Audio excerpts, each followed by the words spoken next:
Assalamualaikum warahmatullahi wabarakatuh. Banyak sekali pertanyaan jamaah, Ustadz kasih kami channel untuk kajian anak-anak muda. Di antara anak muda berasal dari Aceh, luar biasa, channelnya Maulizul Akbar Nak. Tonton, subscribe, like, share, komen. Assalamualaikum warahmatullahi wabarakatuh.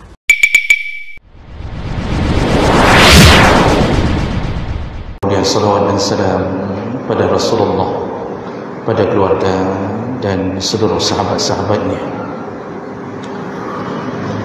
yang Allah muliakan, insyaAllah. Para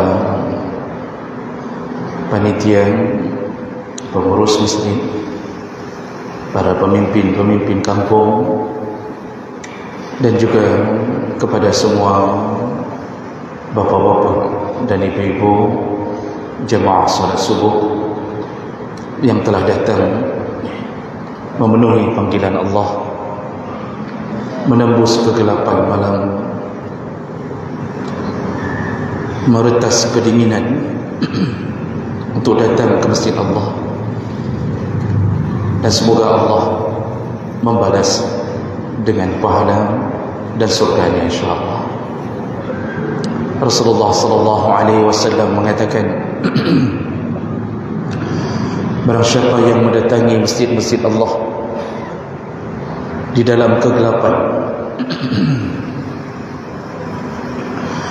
wa basyirhu bin nur at-tam yaumal qiyamah, kabarkan kepadanya bahwa dia akan dibalas dengan cahaya yang sempurna di hari kiamat. Barang siapa yang mendatangi masjid-masjid Allah di waktu Isya, di waktu subuh, di waktu-waktu gelap, maka Allah akan ganti kegelapan itu dengan cahaya di hari kiamat. Hadis sahih dari Nabi sallallahu alaihi wasallam. Maka berbahagialah Bapak Ibu yang masih diringankan langkah oleh Allah untuk berada di masjid-masjid Allah walaupun keadaan masih gelap gulita. Jemaah subuh yang Allah muliakan, pada subuh hari ini sambil kita berbagi tanpa bermaksud menggurui, kita ingin mengulang kaji tentang seberapa besar perhatian Allah dan Nabi terhadap persaudaraan sesama kita.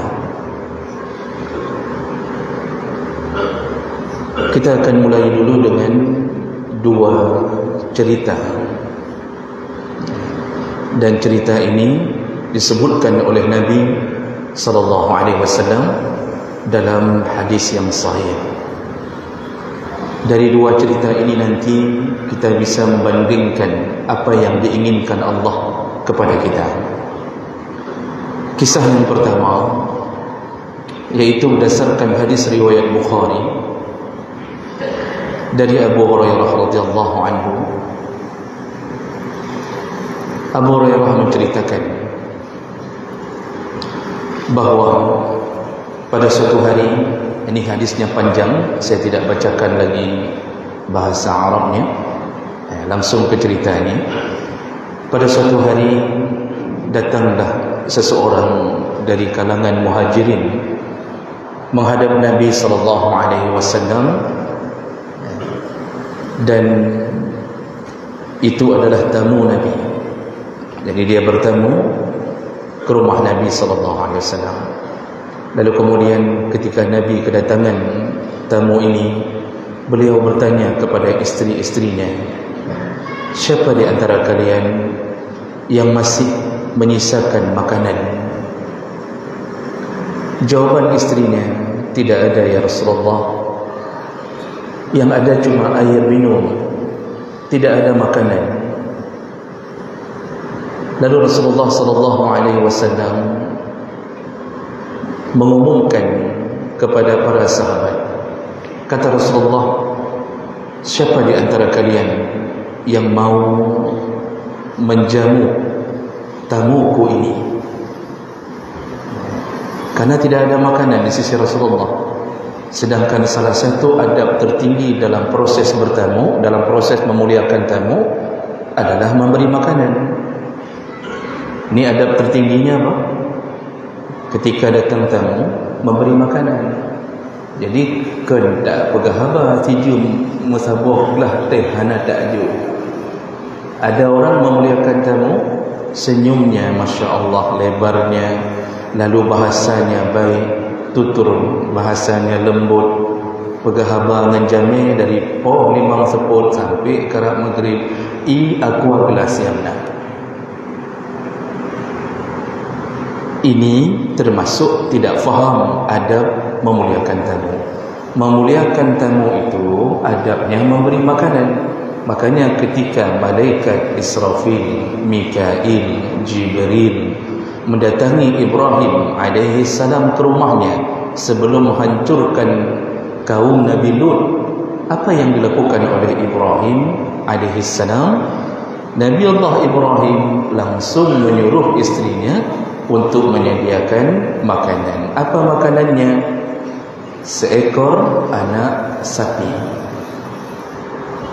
3 orang tamu disuruh sembelih seekor anak sapi. Yang 3 orang tamu dikitanya oleh pluh jami kacang Garuda.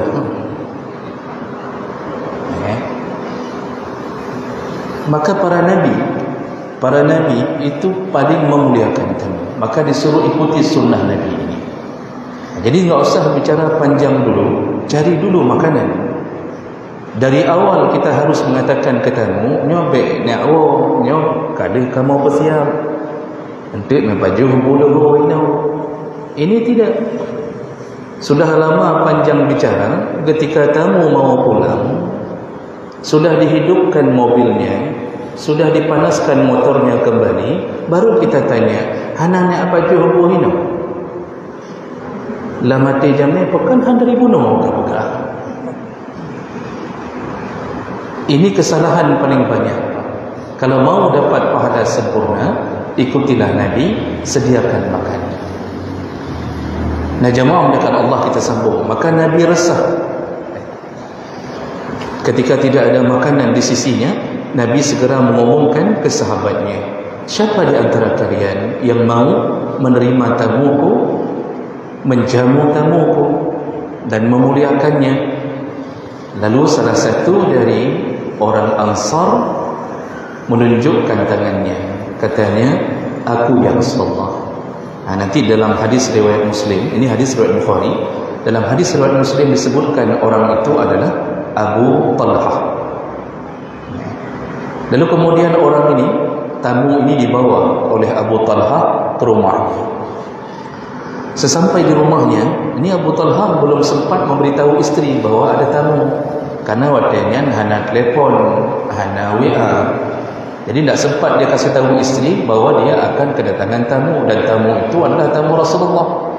Lalu kemudian ketika sampai di rumahnya, Abu Talhah bertanya kepada istrinya, ada sisa makanan? Ini tamu Rasulullah, dia makan di tempat kita, dia akan tidur di tempat kita. Ada sisa makanan? Apa jawaban istrinya? Ada wahai suamiku, tapi itu jatahnya makan anak-anak. Anak-anak kita belum makan. Ada, tetapi itu untuk anak-anak kita. Dia urungnya naik pajak pulang. Maka apa jawaban Abu Talhah? Wahai istriku, masaklah makanan, tidurkanlah anak-anak agar mereka lupa, agar mereka tidak teringat dengan makanan. Tidurkanlah mereka, lalu engkau masaklah segera makanan untuk tamu ini. Maka istrinya, nanti istrinya disebut dengan Ummu Sulaim, namanya yang asli Rumaisah. Lalu istrinya segera memasak makanan. Dang-dang gemasak makanan, dia menidurkan anak-anaknya. Dia tidurkan agar anak-anaknya sempat tertidur dan melupakan makanan, karena tidak ada makanan lain. Lalu akhirnya anak-anaknya tertidur. Dihidangkanlah makanan ke hadapan tamu itu. Karena makanan itu dikhawatirkan tamu itu tidak berani makan atau segan memakannya karena tuan rumah tidak makan, karena terbatas sekali makanannya. Abu Talha dan isterinya tidak mungkin makan, karena tidak mungkin ada yang tersisa, tidak ada yang lebih. Jadi supaya baik malai baik segan jamin, lalu Abu Talha menyuruh isterinya, berpura-puralah engkau untuk mematikan lentera. Jadi lilin lah punya bahasa katanya, jadi you mati dia Abu Talha. Kata Abu Talha, matikanlah, matikanlah, tabraklah, pura-puralah. Maka istrinya berpura-pura menjatuhkan lilin. Lalu kemudian yang tertinggal hanya lilin di hadapan tamu, sedangkan yang di hadapan mereka itu jatuh, sehingga gelaplah suasana di hadapan Abu Talha dan istrinya. Yang ada penerangan cuma di tamunya. Ketika tamu itu makan, dipersilakan makan. Abu Talha dan istrinya berpura-pura makan di dalam kegelapan.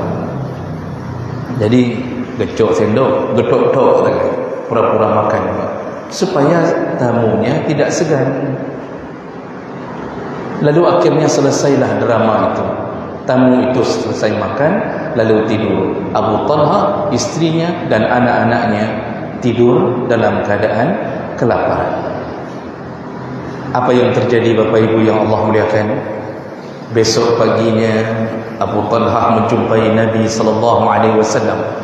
Lalu Abu Talha dipanggil oleh Nabi. Wahai Abu Talha, ketahuilah, kata Rasulullah, dahikallahu laylah aw ajiba min fi'alikuma.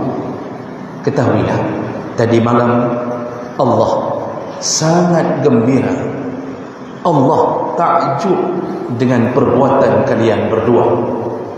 Allah sangat gembira, Allah takjub sekali dengan kebaikan kalian terhadap tamuku.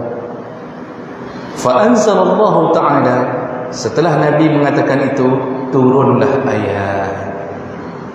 Turun ayat. Apa ayatnya? Yaitu surat Al-Hasyr ayat 9. Allah mengatakan, wa yu'siruna ala anfusihim walau kana bihim khasasah wa man yuqa syuhha nafsihi fa ulaika humul muflihun. Kata Allah, sungguh mereka yu'sirun, mereka menahan diri mereka demi mengutamakan tamu-tamu mereka. Walau kana bihim khasasah, padahal mereka sangat butuh makanan itu, tapi mereka tahan untuk saudaranya yang mukmin. Wa may yuqa syuhha nafsihi, barang siapa yang dipelihara Allah dari sifat kikir, faulaika humul muflihun, sungguh mereka telah beruntung di hari kiamat nanti.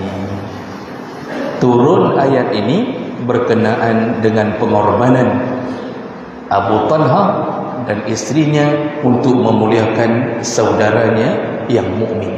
Padahal saudaranya yang mukmin itu tidak ada hubungan nasab dengan dirinya, tapi dimuliakan. Maka Allah sangat takjub, Allah gembira sekali dengan perbuatan ini. Ini kisah yang pertama. Itu baru tapi cocok-cocok. Lalu kemudian coba bandingkan dengan kisah yang kedua. Hadis riwayat Tabrani juga dengan derajat yang sahih. Kisah yang kedua ini juga berkenaan dengan sebab turunnya surat Luqman ayat 15. Yaitu kisah ini terjadi pada Sa'ad bin Malik. Sa'ad bin Malik menceritakan bahawa ketika beliau menerima Islam, menjadi umat Muhammad, lalu kemudian keislaman beliau diketahui oleh ibu beliau. Ibu beliau kemudian mengatakan, wahai Sa'ad, ku dengar engkau telah keluar dari agama nenek moyang kita. Benar, kata Sa'ad. Wahai Sa'ad, anakku, keluarlah dari agama Muhammad, kembalilah ke agama kita. Kata Sa'ad, tidak wahai ibu, aku tidak akan keluar. Akhirnya ibunya mengatakan, baik, kalau begitu, ini bunyi hadisnya juga panjang. Kalau begitu, kata Ibu Sa'ad, mulai hari ini aku tidak akan makan, tidak akan minum sampai engkau keluar dari agama Muhammad. Sa'ad kebingungan. Kalau dia pilih agama Islam, ibunya mungkin meninggal dalam kelaparan. Kalau dia pilih ibunya, dia mungkin akan meninggalkan Islam. Dia bingung, ditambah dengan suara-suara orang di luar sana. Sa'ad, kenapa engkau tega membunuh ibu? Kenapa engkau melakukan itu untuk ibumu? Bukankah ibumu yang telah melahirkanmu? Bukankah begini, bukankah begitu? Sehingga Sa'ad kebingungan, pilih agama Islam, ikut bersama Nabi, atau taat pada ibunya. Lalu kemudian dia lapor ke Nabi, ya Rasulullah, begini-begini kejadiannya ya Rasulullah. Ibuku mogok makan, mogok minum sampai aku keluar dari agama ini. Setelah Sa'ad melaporkan itu, Nabi belum menjawab apapun, maka turunlah ayat surat Luqman ayat 15 yang bunyinya, wa in jahadaka ala an tusyrika bima laysa laka bihi ilmun fala tuti'huma wa sahibhuma fid dunya ma'rufa. Apa kata Allah?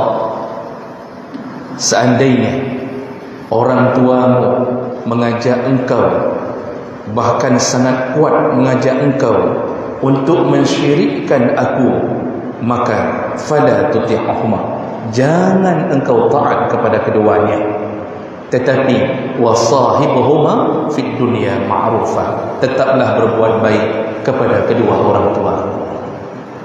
Setelah ayat itu turun, Sa'ad balik ke rumah. Apa yang dia katakan kepada ibunya yang sudah seharian tidak makan? Dia berkata, wahai ibu, kalau engkau punya 100 nyawa, seandainya engkau punya 100 nyawa, lalu engkau meninggal pada nyawa pertama dengan mogok makan ini, lalu dihidupkan Allah dengan nyawa kedua, engkau mogok makan lagi sampai 100 kali engkau melakukan itu, 100 kali engkau meninggal dunia, sungguh aku tidak akan keluar dari agama Islam. Akhirnya ibunya menyerah, terpaksa makan. Kagak pul anak mungkin ni, anak mungkin ni. Akhirnya makan. Makanya Bapak Ibu yang Allah muliakan, coba lihat kisah kedua, berhadapan dengan seorang ibu yang memelihara, yang meneteskan air mata dalam membesarkan kita, tapi karena dia bukan seorang mukmin, ternyata tidak diberi makan oleh anaknya. Nyoki bancara dah cok kesimpulan.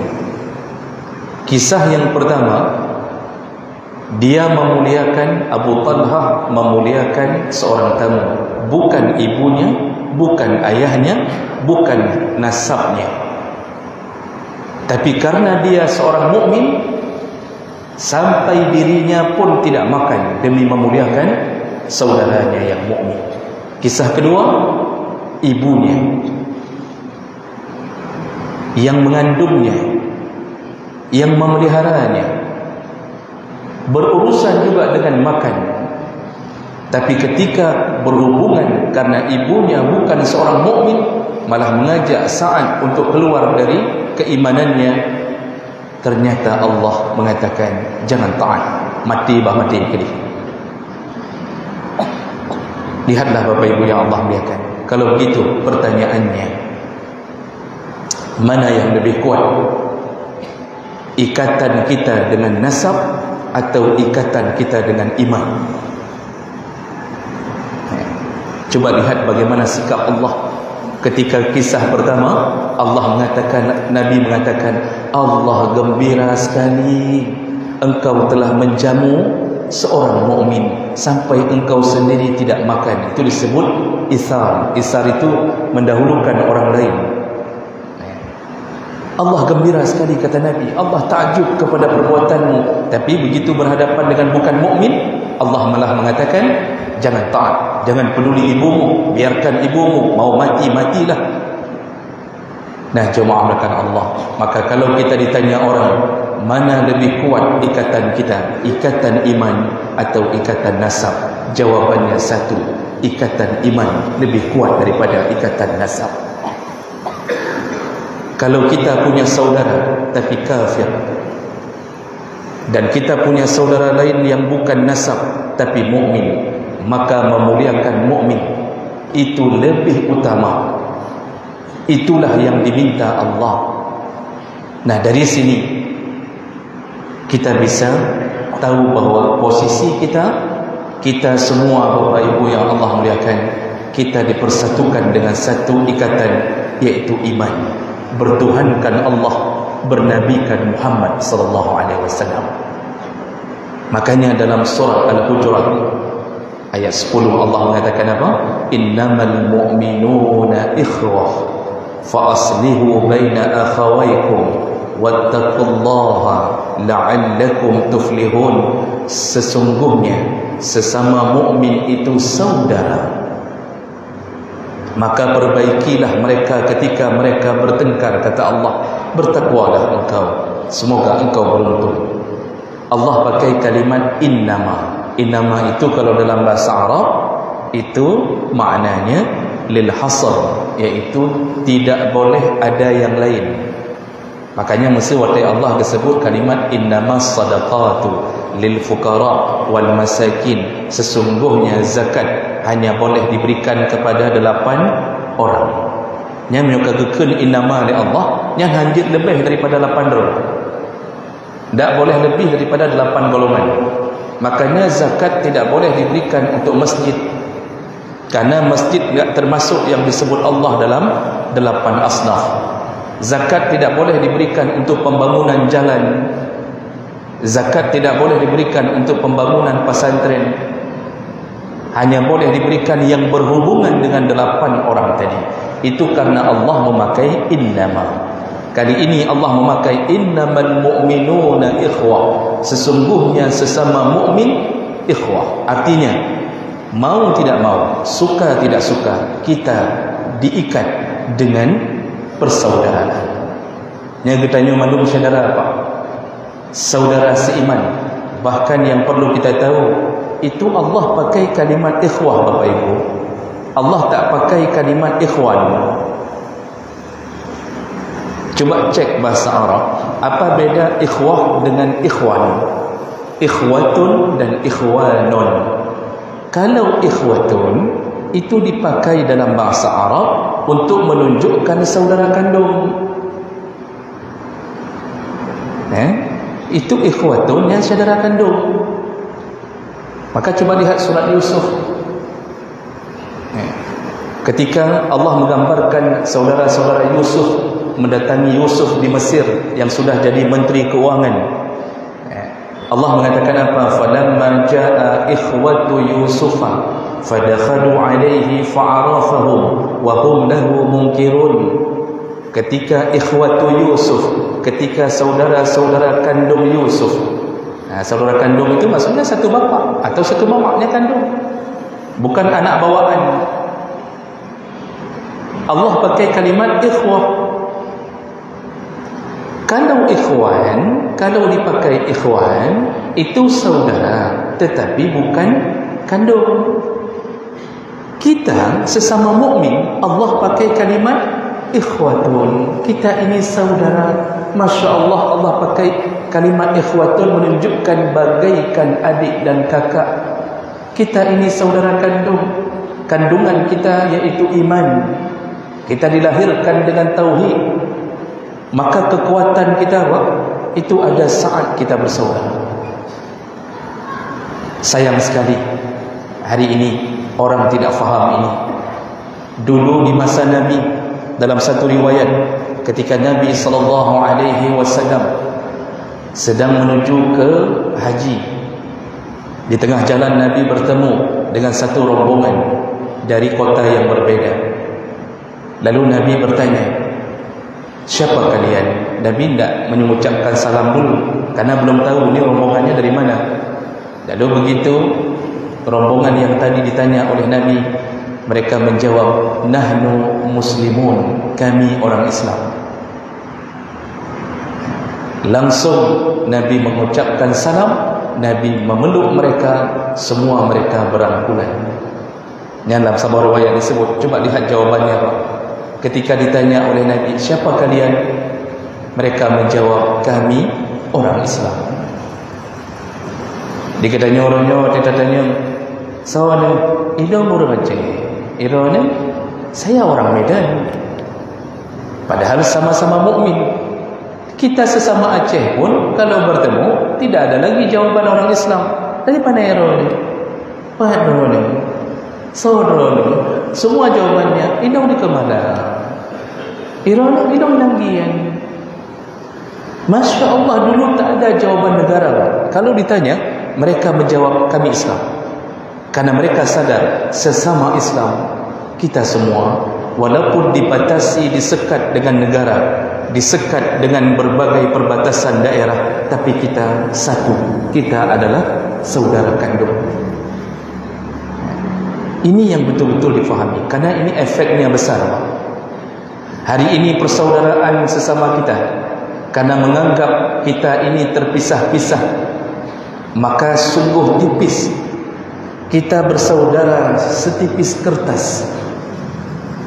Rasa hati kita setipis kertas untuk menyayangi saudara kita. Jangankan kejadian di Palestina, sesama getanyo mentang yang sama-sama tak semayang, sama-sama Ramadan, sama-sama umrah dan haji. Nyan wate na hai-hai yang menyangkut paut sedikit perbedaan, kita buang persaudaraan, kita utamakan perbedaan. Hari ini kita dipisahkan dengan organisasi-organisasi. Nyan wate katanya mbak agak iron boleh MD PNU, nyan pertanyaan. Dipisahkan, dikotak-kotakkan dengan organisasi.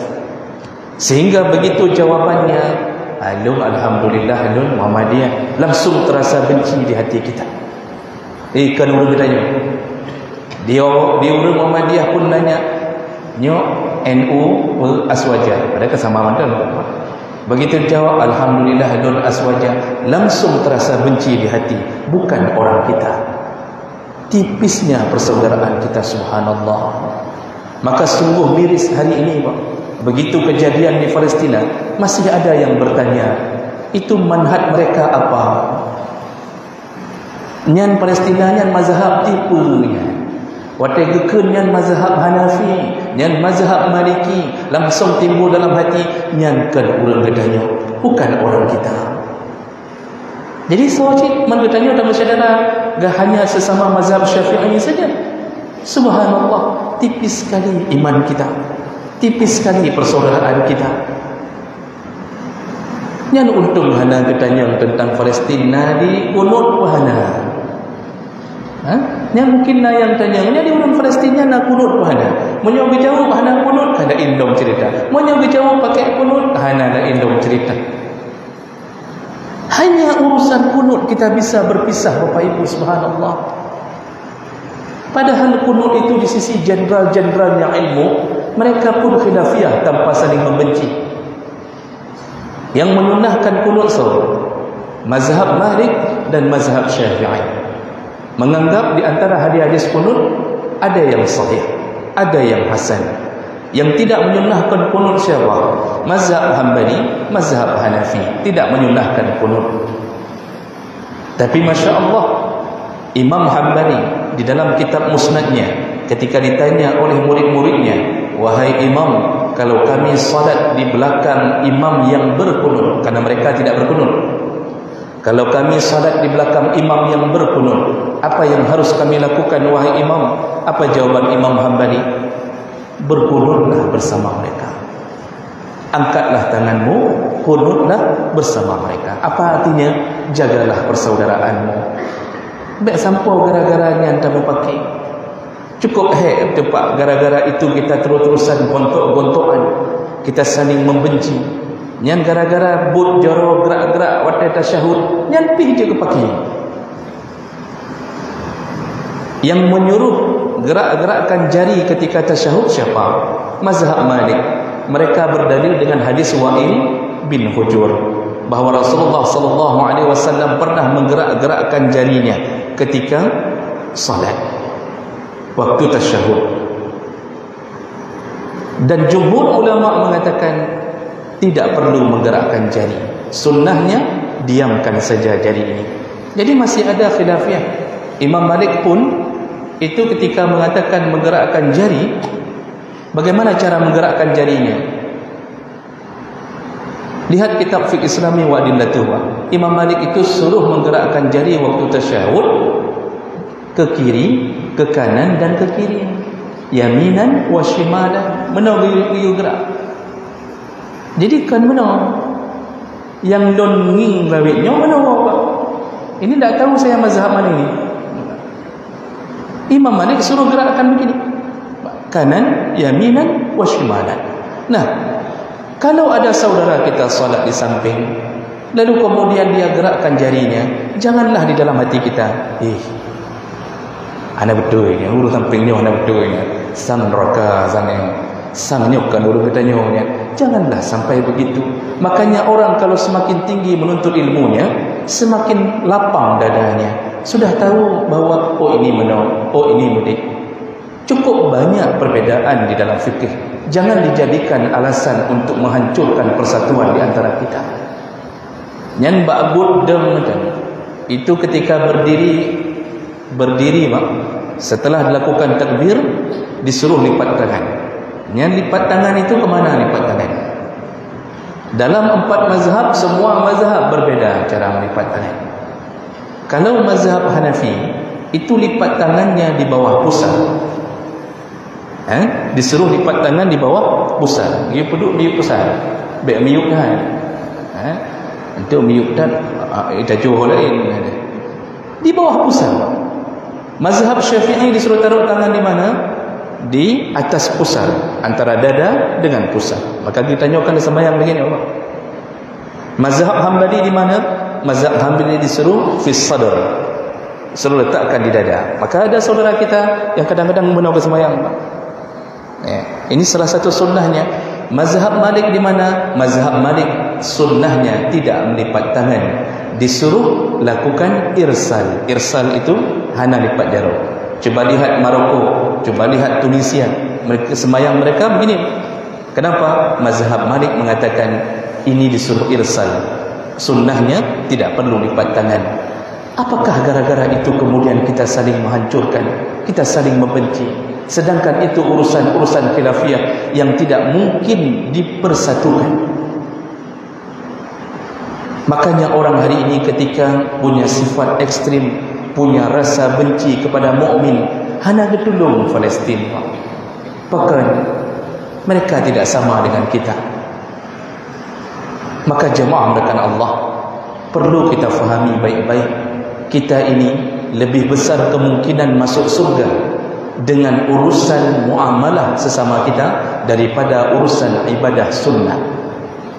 Yang pada dariku lebih mudah masuk surga, lebih besar pahala melakukan amalan-amalan yang berhubungan dengan sesama mukmin daripada melakukan salat-salat sunnah walaupun 1000 rakaat.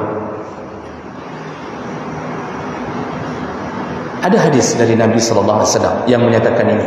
Jadi lumpugahnya berdasarkan dalil dari Ibnu Umar radhiyallahu anhu. Hadis ini riwayat Ibnu Majah, Abu Dawud, Ahmad dan banyak perawinya. Hadis ini sahih. Ibnu Umar menceritakan, jaa rajulun ila Nabi sallallahu alaihi wasallam. Datanglah seseorang kepada Nabi sallallahu alaihi wasallam. Lalu kemudian orang itu bertanya kepada Nabi dua pertanyaan. Apa pertanyaannya? Yang pertama, orang ini bertanya, "Ya Rasulullah, ayyun nas ahabbu ila Allah azza wa jalla?" Ya Rasulullah, manusia mana yang paling dicintai Allah Subhanahu wa taala? Cukup hebat pertanyaan, Pak. Mereka ingin menjadi manusia yang dicintai Allah. Maka pertanyaannya, ya Rasulullah, manusia mana yang paling dicintai Allah Subhanahu wa taala? Dulu, Pak, sahabat-sahabat itu kalau bertanya, ketika sudah dapat jawaban, mereka berusaha mengamalkannya. Yang tipe sahabat, ada katanya sudah dijawab, maka mereka berusaha kuat mengamalkannya. Hari ini pertanyaan banyak dalam pengajian, dua pertanyaan. Nah, yang tanya, Ustaz Tengku pehukum tacok bank konvensional, tacok 100 juta, dia bayar 150 juta dengan cara kredit. Kagak jawab dia Tengku, haram, nyan riba. Debit dari masjid sampai rono tetap bunyi. Tanya-tanya, yang amalkan tidak. Dulu sahabat kalau tanya, begitu dengar jawabannya, mereka langsung melakukannya. Maka pertanyaannya apa? Pertanyaan yang memperbaiki diri mereka. Pertanyaan pertama, manusia mana yang paling dicintai Allah Subhanahu wa taala? Disambung pertanyaan kedua, wa ayyul a'mal ahabbu ila Allah azza wa jalla. Lalu kemudian amalan mana yang paling dicintai Allah? Jadi dua. Pertama, manusia mana? Yang kedua, amalan apa yang paling dicintai Allah? Apa jawaban Nabi, Bapak Ibu yang Allah muliakan? Nabi menjawab untuk pertanyaan pertama, ahabbun nas ila Allah azza wa jalla anfa'uhum linnas. Manusia yang paling dicintai Allah ternyata bukan orang yang selalu melakukan tahajud. Ternyata jawaban Nabi tidak pada orang yang selalu melakukan salat duha. Ternyata orang yang paling dicintai Allah dalam jawaban ini, Nabi tidak jawab mereka yang melakukan puasa Senin Kamis selalu. Tapi siapa yang dijawab? Yaitu manusia yang paling banyak manfaatnya kepada sesama mukmin. Jadi bukan bermakna tidak boleh salat tahajud, boleh. Duha silakan. Puasa Senin Kamis, subhanallah, itu ada surga masing-masing, Pak. Tapi ketika berhadapan dengan amalan bermanfaat untuk orang banyak, nyo talu yang ini, amalan ini kalah Pak pahalanya. Nanti di ujung hadis disebutkan pahalanya. Maka kita ini kadang-kadang Pak, hanya mampu dah sembahyang tahajud. Belum katanya urung-urung hek. Ya. Kita pergi pagi pulang malam mencari nafkah, disuruh bangun tahajud tak mampu Pak. Sudah disiram air oleh isteri, keluarga siram, tu tak ada benda kasih. Di isteri tidak berani siram yang ketiga, takut keceri malamnya itu. Sebahagian kita tak mampu. Ada orang yang sampai hari ini tidak sempat melakukan solat duha. Kenapa? Ada kewajiban. Dia harus bekerja. Dia harus menghalalkan gajinya. Tak bisa keluar dari kantornya. Bahkan kalau dalam hukum fikih, salat duha itu pun khilafiyah. Tentang hukumnya khilafiyah. Nah, itu tidak mungkin kita sebutkan lagi di sini. Tapi jumhur ulama menyunnahkan salat duha. Ada orang tak sempat puasa Senin Kamis. Dia punya penyakit diabetes. Kalau puasa Pak, terasa lapar luar biasa, terasa dahaga luar biasa. Maka salah satu cara masuk surga yang paling efektif, paling instan, jadilah manusia yang bermanfaat kepada orang lain dengan berbagai cara. Kalau bisa gunakan ilmu kita, manfaatkanlah untuk orang. Makanya Rasulullah mengatakan, khairukum man ta'allama al-Quran wa 'allamahu. Sebaik-baik kamu yang mengajarkan, yang belajar Quran lalu mengajarkannya pada orang lain. Yang manfaat pada manusia. Oh, kita tidak bisa ajarkan Quran untuk anak-anak kita di satu kampung. Kita punya harta, berikanlah manfaat melalui harta kita. Kita yang kasih tahu ke orang itu, buatlah TPA. Masalah guru, lu yang gaji. Biar saya yang gaji guru. Yang penting kamu cari guru, ajarkan. Masya Allah, harta kita bermanfaat untuk orang banyak. Tidak bisa dengan harta berikanlah tenaga. Waktu diminta tolong untuk memperbaiki balai pengajian dengan modal palu dan obeng dan paku, lalu kita tolong untuk memperbaiki atau membuat balai pengajian, lalu kita katakan, hana payah bayar, nyokuh tenaga dong untuk bermanfaat ke orang ramai. Ketika ada lubang di jalan, perbaikilah. Tinggal tak blow saboh sak semen, satu pasir karung, satu karung pasir pada rumah. 5,000 dan 6,000. Satu semen tergantung pemerek. Jadi 65,000, 70,000. Habis uang cuma 100,000 untuk tadakai ongkos perbaiki jalan. Semenjak kita perbaiki jalan lubang itu, semua orang lewat dalam keadaan tenang. Subhanallah, kita bermanfaat untuk banyak orang. Ini lebih hebat. Inilah amalan yang paling dicintai Allah. Makanya ada seseorang yang masuk surga, kata Nabi, gara-gara apa? Di dunia dia pernah mendapatkan satu batang pohon jatuh di jalan, lalu kemudian dia berniat kepada Allah, ya Allah, kau pindahkan batang pohon ini agar mukmin yang lain tidak terkena mudaratnya, agar mereka bisa lewat. Apa yang dia lakukan, Pak? Dia tarik batang pohon itu ke samping jalan. Apa kata Rasulullah? Yataqallabu fil jannah. Orang ini masuk surga gara-gara apa? Gara-gara pindah bak kaya. Dia katanya bak kaya rut bak jalan, handa pindah-pindah, kecuali tak pasang benar celeng ni bak jaro. Perlu celeng bak jaro, sosok lewat dah kepeng, sosok lewat dah kepeng. Padahal di bak kaya nya tinggal geser tegai. Dia tanya tak ada kepeng. Kita jadikan sebagai alat untuk mencari uang. Subhanallah. Inilah orang yang paling baik. Ternyata berhubungan dengan apa? Dengan manusia. Paling dicintai Allah. Yang punya ilmu, karanglah kitab, bermanfaatlah. Lihatlah Imam Nawawi. Masya Allah, satu kitab kecil dari Imam Nawawi yang berjudul Arba'in An-Nawawiyah, dibaca di seluruh negara Islam, disyarah oleh berbagai pensyarah, bermanfaat untuk anak TK, anak SD, SMP, dengan pepuluh buah hadisnya mentah. Dikarang lagi Riyadhus Salihin. Seluruh negara Islam memakai Riyadhus Salihin, bermanfaat untuk banyak orang. Ini manusia yang paling dicintai Allah. Lalu kemudian Nabi menjawab pertanyaan yang kedua, siapa, mana amal? Amal apa yang paling dicintai Allah? Apa jawaban Nabi, Bapak Ibu yang Allah muliakan? Coba lihatlah jawaban Nabi. Jadi jangan sampai kita tidak suka bermuamalah sesama mukmin.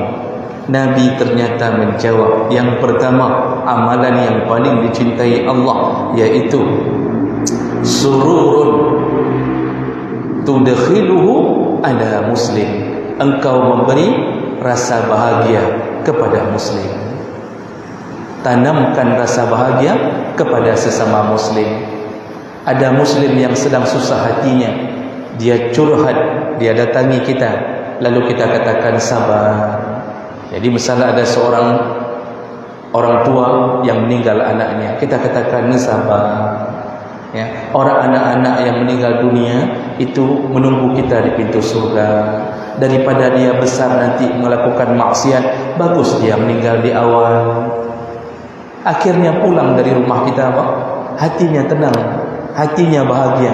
Dia telah mendapatkan kesegaran. Yang ditanya telah melakukan amal terbaik. Kalau ada seorang istri datang curhat kepada kita, lalu kita katakan sabar, baik dalam catering, hanagat dalam catering, kan cuma ribut sebentar, mungkin besok sudah baik lagi. Kalau ada suami yang datang, inam-dum menong-menong, istri saya begini-begini, lalu kita memberikan kabar yang baik. Ingat-ingatlah waktu istrimu melahirkan anakmu, sudah 10 anak. Karu-karu aju, anak 10 orang. Sudah 10 anak. Tidakkah engkau ingat bagaimana mereka mempertaruhkan nyawa mereka?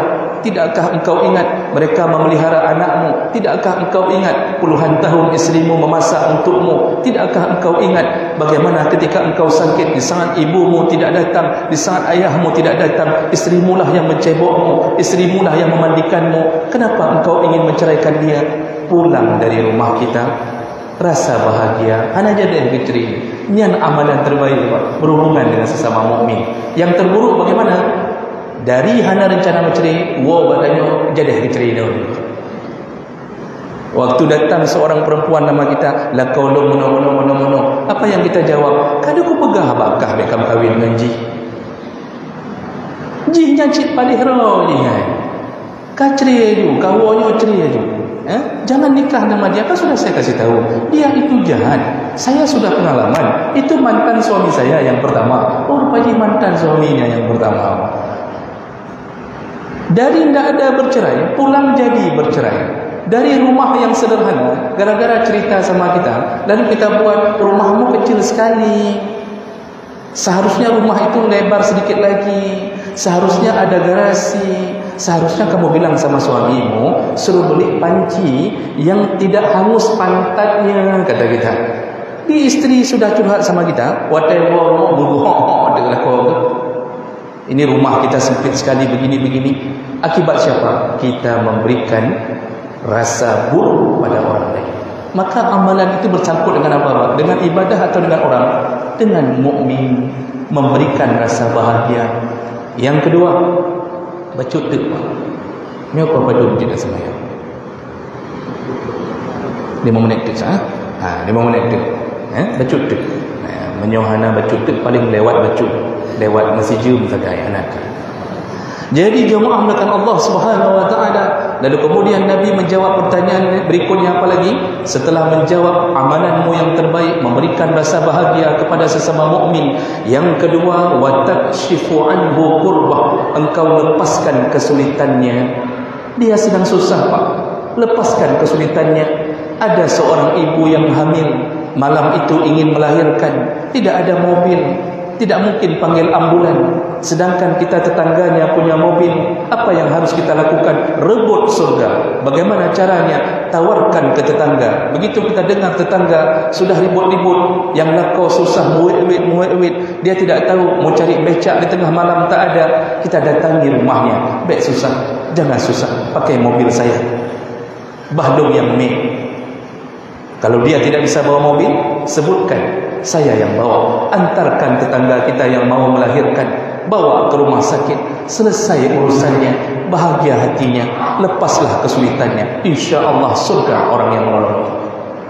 Surga, Pak. Tapi syarat ni, baik ni cok ni pen-pen belum.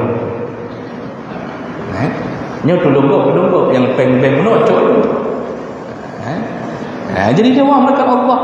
Begitu kata Nabi, lepaskan kesulitan hidup sesama mukmin apapun. Kalau dia merasa terganggu dengan pohon yang tertanam di samping rumah kita, masih di tanah kita, tapi sampahnya selalu ke rumah tetangga, dia sudah berkeluh kesah, saya enggak sanggup lagi sapu. Kalau kita tahu ternyata tetangga kita merasa kesulitan dengan keadaan itu, tebang pohon itu. Tebang. Untuk apa? Untuk surga Allah Subhanahu wa taala. Itu jawaban Nabi. Berhubungan dengan apa Bapak Ibu? Ibadahkah atau muamalah?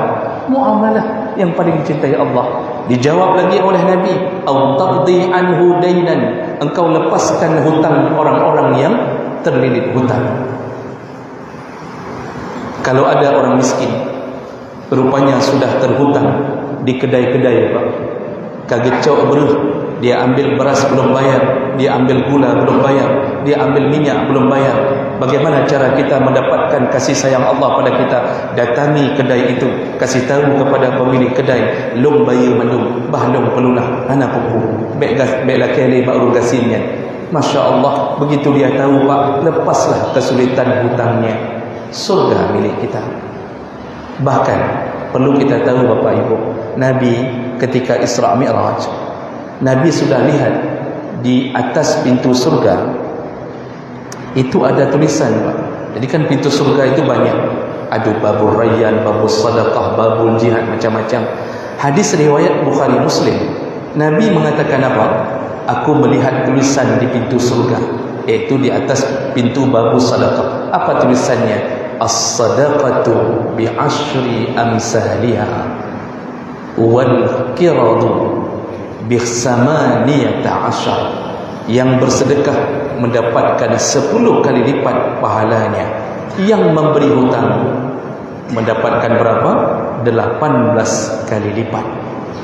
So raya pahala bersedekah dengan beri hutang, raya pahala memberi hutang. Coba baca syarah hadisnya. Kenapa bisa memberi hutang lebih besar pahalanya? Ternyata kalau bersedekah, orang yang kita sedekahkan bisa sedang butuh, bisa sedang tidak butuh. Tajuk kurung kasih ini, dia bisa jadi ada beras di rumahnya, bisa jadi napeng, tapi tanya tajuk si sedekah nyangger, itu bagus. Tapi kalau orang sudah mengetuk pintu rumah kita lalu meminta pinjaman, Nabi pengcian hana dia perlu duduk di rumah, anda indongkah hana dibayar SPP, tidak dibayarkan SPP. Di saat itu dia benar-benar butuh, lalu kita keluarkan uang, ambillah, nanti bayar kapanpun yang kau ada uang. Masya Allah, padahal uang itu tidak berpindah hak milik, tapi pahala lebih besar. Kenapa? Menolong sesama muslim yang sedang butuh. Mana yang sakit hati dia bacut baik pengut Pak Ujung. Waktu dipengut itulah kita rasa sakit di hati kita. Jadi jemaah berkat Allah, cuba lihat yang ketiga jawaban Nabi, amalan yang paling dicintai Allah berhubungan dengan ibadah atau muamalah. Muamalah. Lalu disambung lagi oleh Nabi. Ini walaupun dia bukan sambung, tapi bacut tu kata yang apa? Kerana mungkin dia butuh hadis Nabi bacut tu kan? Jadi jemaah berkat Allah disambung lagi oleh Nabi apa? Au tatruda anhu ju'an. Engkau lepaskan rasa lapar sesama mukmin. Siapa yang lapar? Orang miskin tidak makan, anak yatim di panti asuhan, orang-orang yang sudah tidak tahu cari rezeki ke mana, keluarkanlah harta kita. Hari ini anak-anak muslim Palestin tidak tahu cari makanan ke mana. Begitu kita diumumkan, mari mengumpulkan dana untuk membeli obat, membeli makanan, memberi air kepada saudara kita yang mukmin. Badan kita tidak mampu menuju ke sana. Mungkin pikiran kita hanya melihat di Facebook, tapi harta kita selama masih ada kesempatan menolong saudara kita, tolonglah. 100.000, 200.000, kita mungkin tidak ingat lagi Pak, tapi Allah mengingat selama-lama. Allah tidak lupakan jasa kita kepada sesama mukmin. Tolonglah mereka. Rasakanlah kalau itu kejadian pada kita. Walaupun sebenarnya kita memang sayang lihat mereka hari ini, tapi di sisi Allah seharusnya mereka sayang lihat kita. Kenapa? Mereka itu sedang menuju kepada syahid, syuhada, sedangkan kita susahnya menuju syuhada. Mereka Allah kirimkan Yahudi untuk menjadi syahid. Kita tidak ada Yahudi yang bisa kita perangi Pak. Utak Yahudi yang ramai Pak. Yang Yahudi hana, yang utak Yahudi ramai, tapi tidak bisa jadi syahid juga. Nah, jawab kata Allah di ujung hadis. Tadi yang keempat apa? Memberi makan sesama muslim. Saya tanya lagi, ini hubungannya dengan ibadah atau muamalah? Ternyata muamalah. Di ujung hadis, ini kata ujung. Apa Nabi katakan? Wala an amshi ma'a akhi fi hajatin ahabbu ilayya min an a'takifa fi hadzal masjid, yakni Masjidin Nabawi syahran. Aku keluar dari rumahku untuk menolong saudaraku sesama mukmin, itu lebih kusukai daripada beriktikaf di masjidku ini, yakni Masjid Nabawi selama sebulan. Lebih hebat menolong sesama mukmin daripada iktikaf di masjid selama sebulan. Masjid kan mayang-mayang masjid, Masjid Nabawi. Sedangkan sekali salat di Masjid Nabawi pahalanya sama seperti 1000 kali salat di Masjid Al-Falah sini. Nyo Sri Bega ada semayang ini apa? Sama pahalanya dengan 1 kali salat Masjid Nabawi. Kalau kita pergi umrah, kita diberikan waktu di Madinah 5 hari, 6 hari. 1 hari 5 kali salat, kita dapat pahala 5.000 salat. Itu belum salat-salat sunnah. Dikasih waktu 5 hari, 5 kali 5 25.000 pahala selama 5 umrah di Masjid Nabawi. Tapi Nabi tidak sebutkan salat. Nabi mengatakan i'tikaf. I'tikaf. I'tikaf itu lebih daripada salat. Lebih daripada salat, duduk zikir nak keluar-keluar. Sebulan iktikaf di Masjid Nabi, betapa besar pahala. Ternyata Nabi mengatakan pahala itu kalah dengan pahala menolong hidup seorang mukmin. Subhanallah. Makanya Bapak Ibu yang sudah merencanakan umrah berkali-kali, asalnya dibuka umrah promo 28 juta 10 hari, tip-tip ton saja umrah. Tetangga kita tidak makan, kita tidak peduli. Keponakan kita tidak sekolah, kita tidak peduli. Tapi ke umrahnya lebih hebat pahala daripada menolong tetangga. Rasulullah mengatakan, tidak beriman siapa yang tidur dalam keadaan kenyang sedangkan tetangganya tidak bisa tidur karena lapar. Maka yang sudah daftar umrah, batalkan.